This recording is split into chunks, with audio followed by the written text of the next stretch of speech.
Hello, everybody. Here we are. If you are first time tuning with us, this is Cindy, my friend Cindy, nutritionist and specializing in gut health, and I am Alexandra, your host, Pilates teacher, practicing now and teaching for 10 years at LOVJOY Pilates, and also your pelvic health advocate. I love talking about all pelvic floor related issues and helping you guys to discover and talk about it freely. Today, we're gonna do some myth busting all about constipation. Cindy's gonna talk about is fiber good for you and all the other things she's gonna talk about that we also cover in our program, Gut and Pelvic Health Reset. And I'm gonna be talking about what people think it's good to have tight pelvic floor muscles and then other muscles in our digestion system that also get blocked under stress. And we're going to talk all about that. Sure, you covered two topics, constipation and bloating, right? We're going to cover these two. So first off, constipation, there's a few things that we all know about, which is being hydrated, right? It's necessary to be drinking enough water to move things along. But there's the second element, which is the fiber. And sometimes fiber can cause bloating for some people. I mean, especially if it's from raw foliage, like raw greens, raw plants, some of those fibers. Like just think about a green smoothie or a large green salad, although it's very healthy, but if you have a sensitive gut lining, and you don't have enough of the enzymes to break down this fiber properly, then that could cause fermentation in the gut. That can cause inflammation as well and gas. So that's something. If you're playing around with these types of foods, you probably getting bloated. Then you should cook your vegetables and eat cooked vegetables just to have easier digestion and less gas. Sprinkle some lemon juice as well or some vinegar on top of that vegetable. And you could even experiment with the raw foliage just by adding more vinegar or lemon or some hydrochloric acid, which is your stomach acid, to boost that. That might help with the bloating.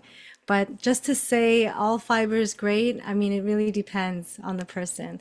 So that's one thing for constipation. And also, we were talking earlier that lifestyle makes a big difference. If you're stressed all the time or if you're in a hurry, you may not empty properly. You might suppress those urges.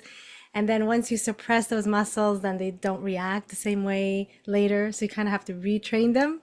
Yeah, absolutely. It's a lot of mixture of all these things. And they say, keep hydrated so you move everything. But at the same time, people who suffer from leak accidents, they're scared to drink, right? Because they don't want to pee their pants. And at the same time, that also has the side effect of constipation. I mean, like you need the water to keep hydrated, but then the fear of having accidents prevents you from drinking enough. And then that also can create constipation. Mhm. All right. Yes, exactly, exactly. Also, not having enough magnesium can also be an issue for some people. Not retaining the water, even if you drink the water, but you don't have enough good, let's say, probiotics or good bacteria in there to sort of retain and lubricate the environment, can also make it hard for you to go, or like some of the fecal matter can stay lodged in because you don't have enough of that lubrication. So having things like slippery elm for some people could be very helpful, which is a herb that is a little bit slippery, like aloe vera, those types of, drinks. They even have it in teas now that you can get, and that can create like sort of a lubricated effect. Yes, I do. And Yeah, so not like when you were talking about drinking and being worried about peeing, it's also the electrolytes, right? So the magnesium is part of the electrolyte family. So if you don't have enough electrolytes, then you can get dehydrated. Even if you're, trying to drink more water, you could still feel very, very thirsty and be kind of dry because you're not retaining it inside. You're just kind of peeing it all out. And it's also the quality of food. You mentioned like top quality of food has fiber, but then if you cannot digest it, maybe cook it. But what about people who love pizzas, who love bakery pastries and chips and bag of crisps and lots of salt and lots of sugar? That's also right? You could be drinking all the water in the world and then feel like you have Hmm. good digestion system, but at some point there's going to be a blockage somewhere, right? Eating this kind of food. Yeah, too much processed foods for Yeah. sure. I mean, Yeah. speaking of my experience, right now I'm going through the phase of exploring how to make my own bread. And for years and years, I thought the most complicated thing in the world. And finally, I released my fear. And so I have been doing my own sourdough starter. I've been doing the quick breads with like instant yeast. We did our own pizza dough. We did our own waffle dough. We did so many doughs. And I realized all my family and my kids have been eating so much bread for the past week because I've been experimenting with all this. And it's always been successful and fluffy and but Wow, very good. it's heavy, even though you think, oh, just four ingredients, you just salt, yeast, and flour and water. It's better than buying it from the store with all these millions of emulsifiers and Mhm. lots of different ingredients. Yeah. But still, I feel constipated. And I realized that it's not just my food. Right now, I'm experiencing a bit of an injury on my hip, and all my pelvic floor muscles are so contracting and tight because of fear of that muscle pain. So they are contracting, and I have been constipated right now. So I had to share this because it's not just the food. You could be eating the top quality food, but if you are under stress with work or under stress because you work out too much or under stress because your muscles hurting and they're tensing and you're afraid that if you just let go, it's going to hurt even more. I want to talk about these muscles because, yes, a lot of people think that having tight pelvic floor muscles is amazing for you and super healthy and super good. But in fact, if there's immense tension in these muscles, especially the back pelvic floor muscles, posterior muscles, they are not able to relax. So therefore, you are accumulating all that discard that is not able to exit. So you are constipated, and then so many other things happen. You start to be heavier on your belly, then your posture start changing, and then it puts pressure into your bladder. Then you have all this bladder inflammation and irritation, and often more than regular visits and infection. And there is like a huge like domino effect. And I can tell you it's muscles, deep muscles into your digestion system also are, like you mentioned, if you miss the spasms that the body is telling you now it's time to go to the bathroom and you are in an important meeting or you're driving or you are not at all close to your toilet, then your body is starting to get lazy and slow down these signals. Um, so it's a combination of your nutrition, but also your stress, your life, and your muscle condition. So in my Friday Valentine's 30 minutes class that I'm offering, and you're all invited here, I'm going to be talking about how to relax and release these muscles. And there is so many exercises. A lot of you probably know the child pose where we are on our knees. This is ideal to really relax.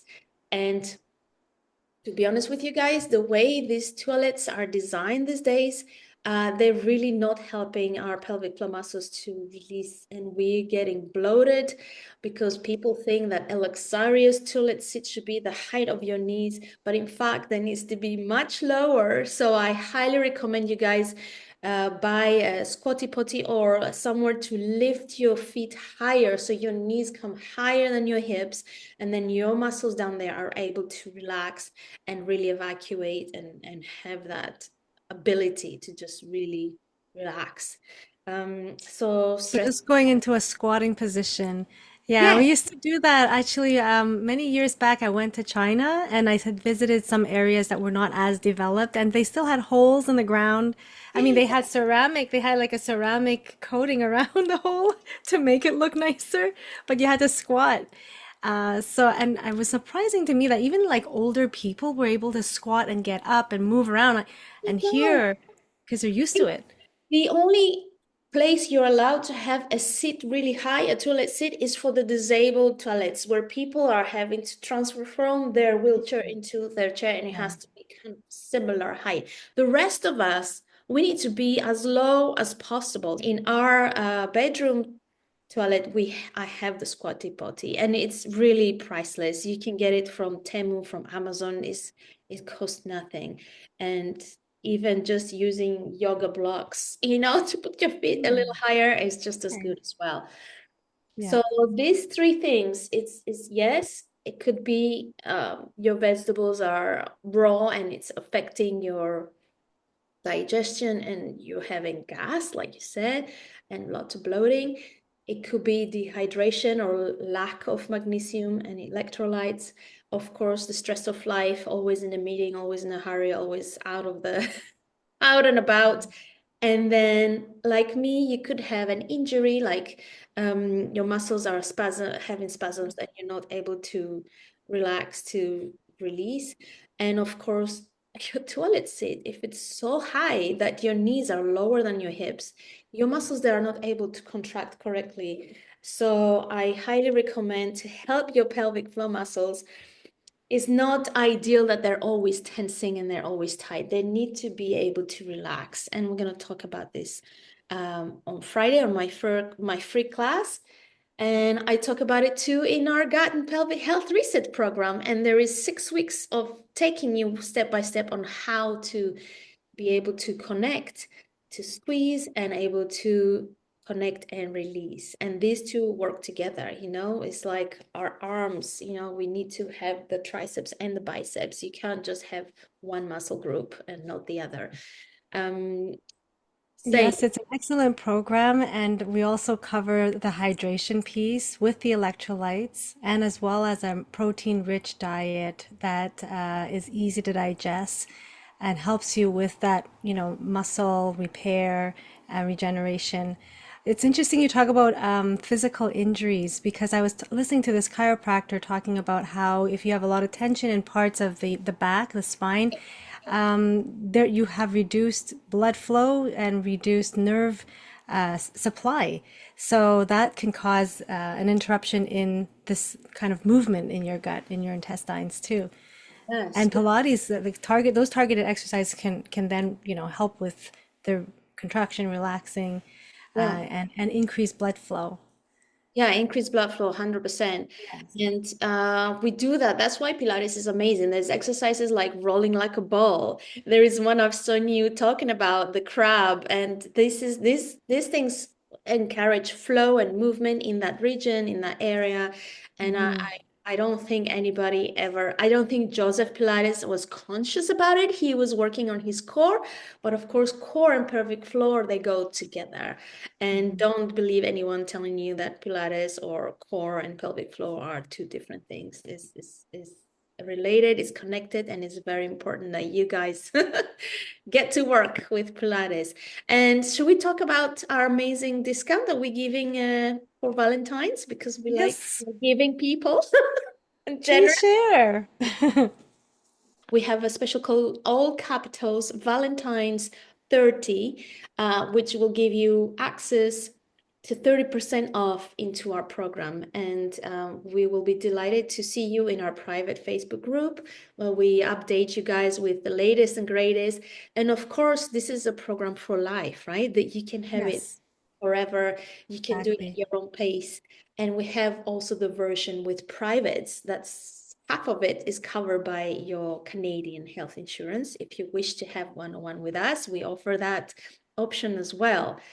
And even that, I think we also offer payment options. So you don't have to put the whole amount directly. And of course, you have an app in your pocket forever, LOVJOY app. Everything is in the LOVJOY Pilates app and always update the workouts.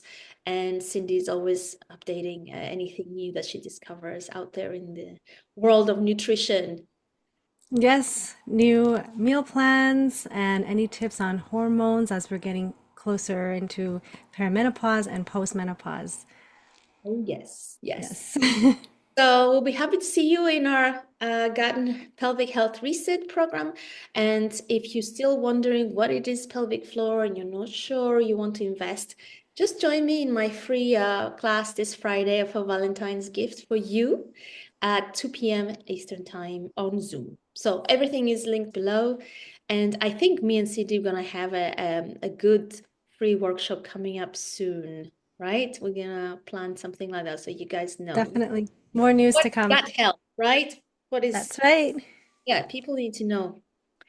All So I'll right. be seeing you on Friday at 2 o'clock, right? O'clock Eastern Time. Yes. So Awesome. we're going to be figuring out what is the pelvic floor, what we can do, and why Pilates is so useful. Sounds amazing. Yeah, and there is a Q&A. If you want to stay after the class, you're welcome to ask me all your hot questions. And yes, take And care. let us know what you want to hear as the next topic as well, because we're always talking about things related to gut health, related to hormones, Yes. pelvic floor, and everything related for women's health as well. Yeah, we'll be happy to help. So yes, well done, Cindy. We're welcoming all your requests and feedback in the comments. Take care. Thank you.